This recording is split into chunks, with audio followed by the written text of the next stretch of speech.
Do you ever feel, I don't know, a little bit lost? Like you're checking all the boxes, doing all the right things, but something deep down just feels off? Well, you are definitely not alone.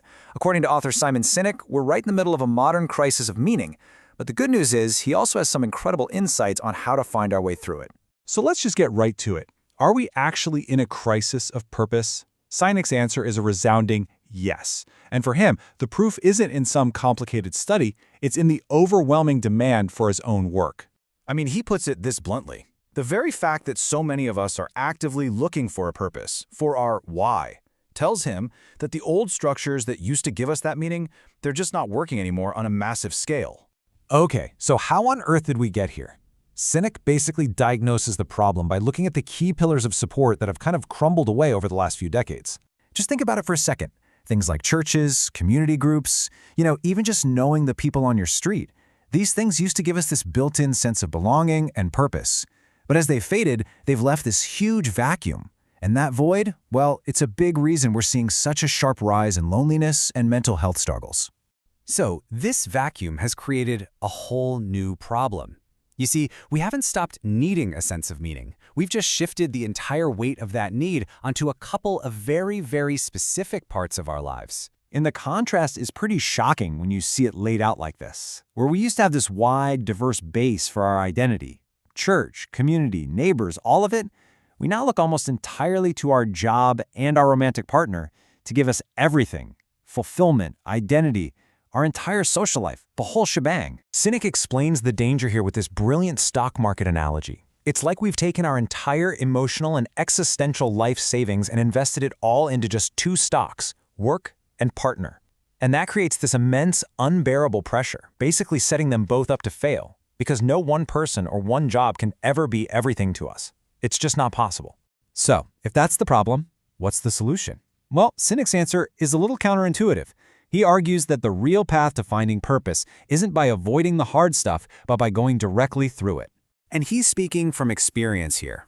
His own journey to discovering his why started when he hit rock bottom, fell out of love with his own company, and felt totally lost. These moments of crisis, he says, they force us to stop and reevaluate what actually matters. But getting through that crisis, that requires a very specific kind of support. And here is a really crucial distinction. When our friends are going through something tough, what's our first instinct? Usually it's to offer advice, right? To try and fix it for them. But Sinek argues that's not what they really need. What they need is empathy. Not a solution, but just someone who is willing to sit in the mud with them and say, yeah, this is awful. He calls it the ultimate biohack. I love that. Real human connection is the most powerful tool we have for navigating hardship and building a life with meaning. It's not about finding all the answers by yourself. It's about having people who will walk that journey with you. But to build those deep, empathetic connections, we first need to make a critical shift in our own thinking. We have to move from being a victim of our circumstances to being an active player in our own lives. This mental shift is absolutely crucial. A victim mindset is passive. It's where things just happen to you. But an accountable mindset is active. And it's not about blaming yourself for bad luck. It's about taking ownership of your reactions and asking, okay, what's my part in this? And how can I grow from it? And this isn't just some abstract concept. It literally changes the words that come out of your mouth. Instead of attacking someone's character, like saying you're a liar, you address the specific behavior. You told me a lie. Instead of an accusation like you hate me, you own your feeling. The story I'm telling myself is that you hate me. That one little change can turn a fight into a real conversation. So when we start to combine that empathy with an accountable mindset, we can actually start to redefine some of the most important concepts in our lives, starting with friendship and success. Sinek offers this absolutely profound definition. A friendship, a romantic partnership, even a healthy community. It's not just about liking the same things. It is an active, mutual agreement to help each other become better versions of yourselves. This new perspective is what Sinek calls playing an infinite game, and he illustrates it with this classic parable. There's a farmer whose son breaks his leg. The whole village says, "Oh, how unlucky." The farmer just says, "We'll see." Then a war breaks out and the son gets to stay home. Now the village says, "How lucky." And again, the farmer just says, "We'll see." The point is, who knows? No single event is the final score. Life is a continuous journey, not some finite game that you win or lose. And if life is an infinite journey, then our whole definition of success has to change, doesn't it?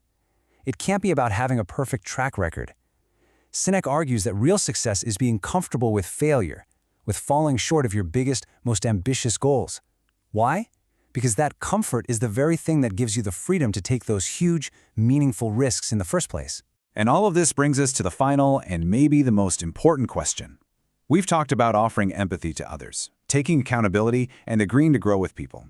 But do you offer that same grace, that same support, and that same commitment to yourself? It's a question that really gets to the very heart of what it means to live a life of purpose.